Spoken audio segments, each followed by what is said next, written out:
No doubt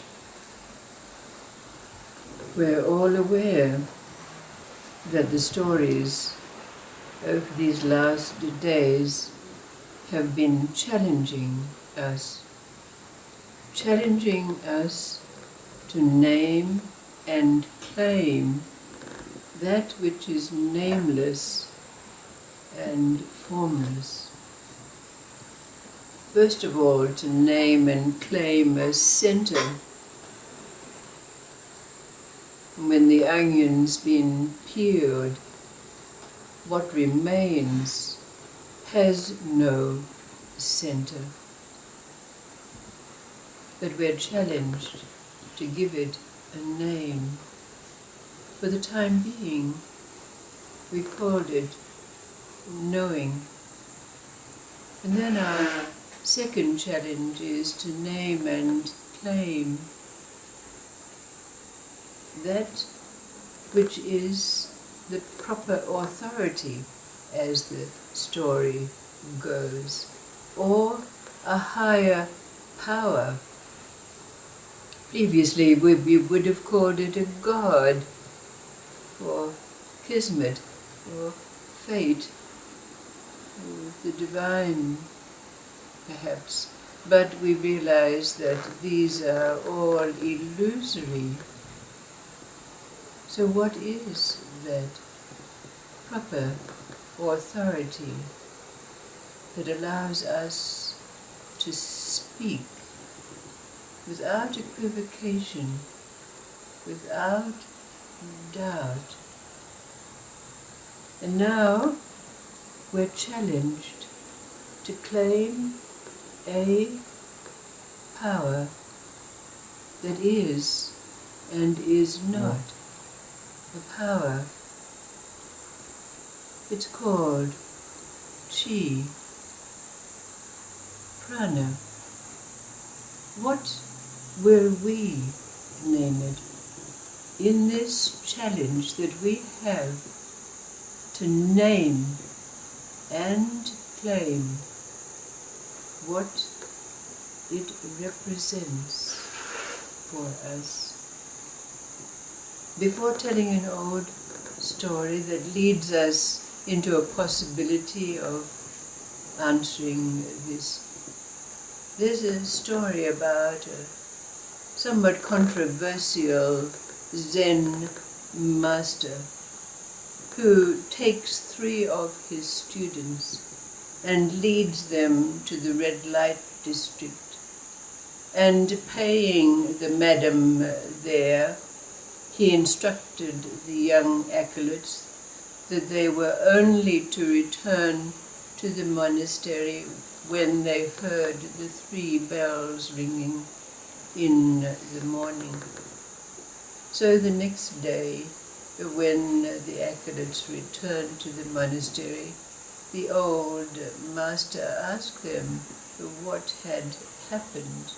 And the first student said, "Well, I found that I had a great resolve in me that was greater than my desire, so I made the girl sleep on the floor."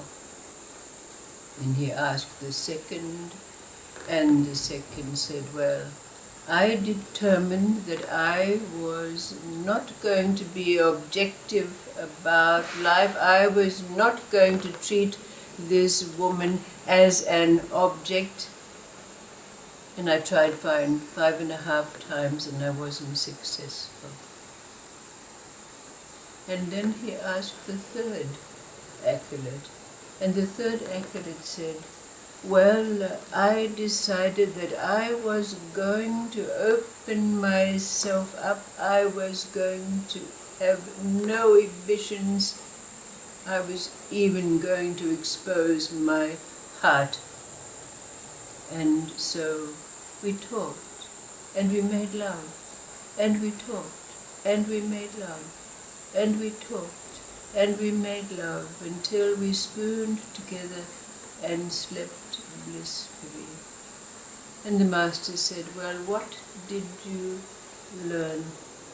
And the third student said, "I realized how lonely I was, and it has made me have second thoughts about my becoming, with aspirations to be an enlightened monk.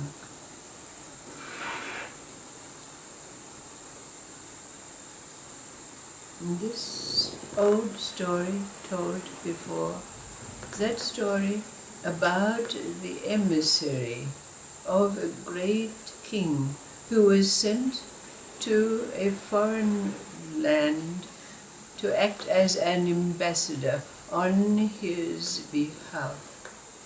So arriving at this kingdom, where the monarch was a bit of a joker, in fact, but he treated the emissary like the ambassador that he was, and he was feasted and feted and given all kinds of courtesies.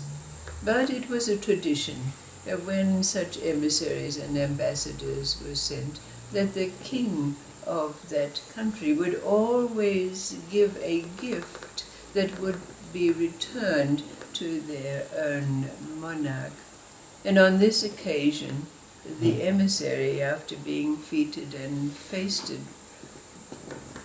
waited with bated breath to find what gift this monarch was going to send to his king. But he gasped when, with a fanfare of trumpets, the doors opened and a minder came through the doors, leading a magnificent leopard on a golden chain. The emissary was aghast. How was he going to take this great beast the great distance back to his own land? Because in those days, of course, it was overland. But, of course, he had to be gracious about this. So when he was handed the golden chain, with great trepidation, this animal was sleek and fierce, its great green luminous eyes taking in everything. So the emissary led out the leopard, and of course he had to set out the next day overland. And of course in the evening he had to find somewhere for them to rest for the night, and they came to an inn. But when the emissary came to the door of the inn with this great fierce beast, the innkeeper said, No, you frighten all my patrons away, you can't come in here. But then the emissary said, but I'm very tired, and I really need to rest for the night. And the innkeeper said, well, I do have a little cabin outside that you could stay in, but I have to warn you, it's inhabited by a ghoul that comes nightly and breaks crockery and destroys the place, but this is the only place I can offer you. And the emissary said, well, I'm so tired, I'm so exhausted, I can sleep anywhere. So he was led out, and the door was opened of the cabin, and the emissary and the leopard, with the chain tied to the edge of the bed, both went fast asleep. But in the middle of the night there was a great screaming and roaring, and the door burst open, and in came this great demon. And in the dim light, as the emissary woke up, he could see it had a goat in its mouth that was half devoured, with blood dripping off its fangs.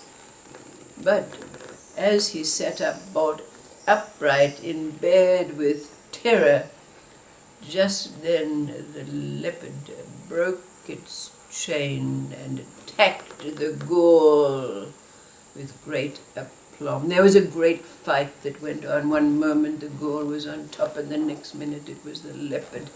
until finally the ghoul went screaming out of the door.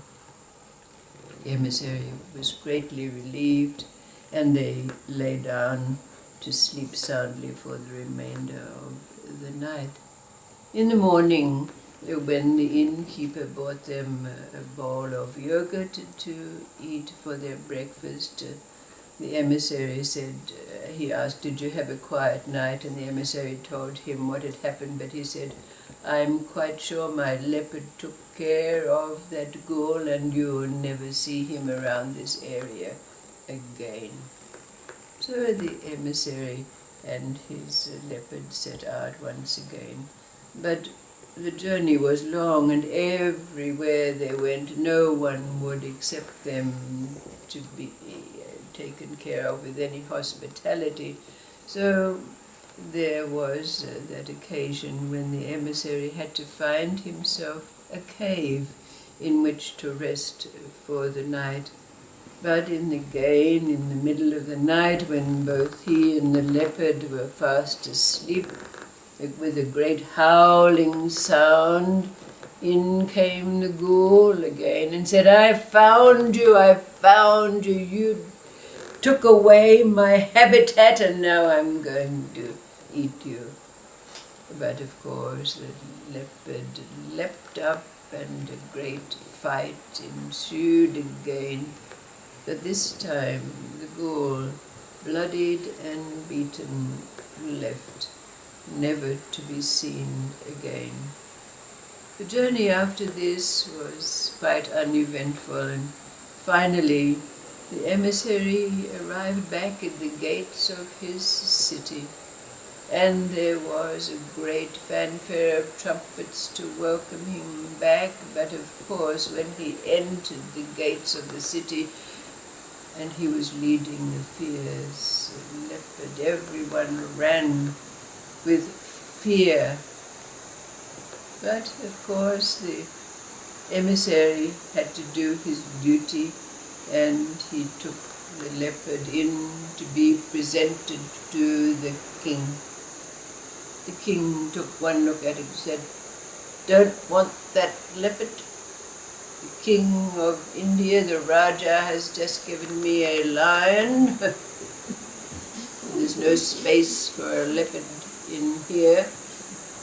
And so, of course, the king brings out the lion and the leopard take one look at each other and snarl, and green eyes flashing, as you can imagine. So the king said to the emissary, "It's yours. Take it, it's yours." But of course, the poor emissary, what could he do? He could do nothing else but take the leopard home.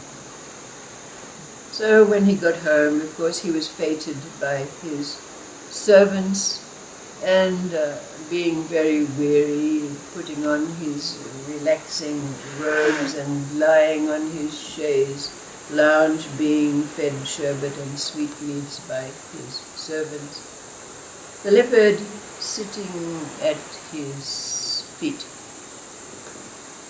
But then, as the emissary sat drinking his sherbet, he looked down at the leopard, and he suddenly realized what an amazing companion, what a fearless creature this is. And their eyes met, those great green luminous eyes. And as the emissary's eyes met those of the leopard, great shift took place in him, and he realized that he did not have a fear of this great, fierce creature that had twice saved his life.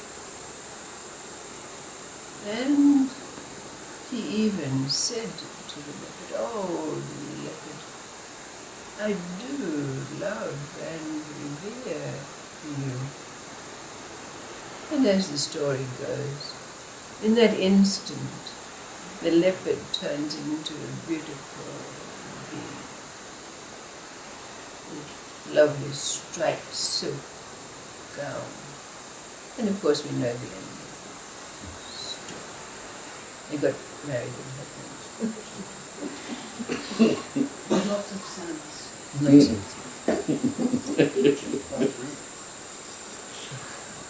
But what has this story got to do with naming and claiming the power?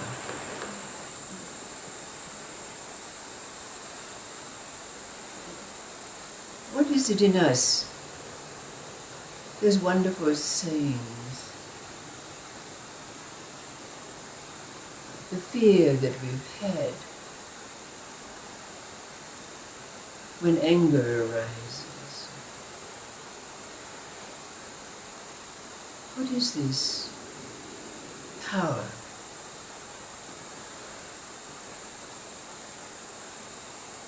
Could it be that it's something that, like this leopard that we've feared all along, like Nelson Mandela has quoted so wonderfully? We fear that. What happens when we've reached this place where the onion's been peeled and there's no center? There's no higher power that we can turn into? That makes us easy to name and claim this that now challenges us. Wouldn't you say so? To name and claim this power that is and is not a power. So maybe over the coming days there's a possibility that we can explore this. But in the meantime, the challenge is still there for us. In this place where we can no longer claim the self, we can no longer have a belief in the divine force or something outside ourselves. That we're in a situation where there is this possibility that we can name and claim this power. Ready or not? Ready or not? It's here, isn't it? Right now. For everyone, in every situation. We've only got stories, but it's all I got to offer. Thank you.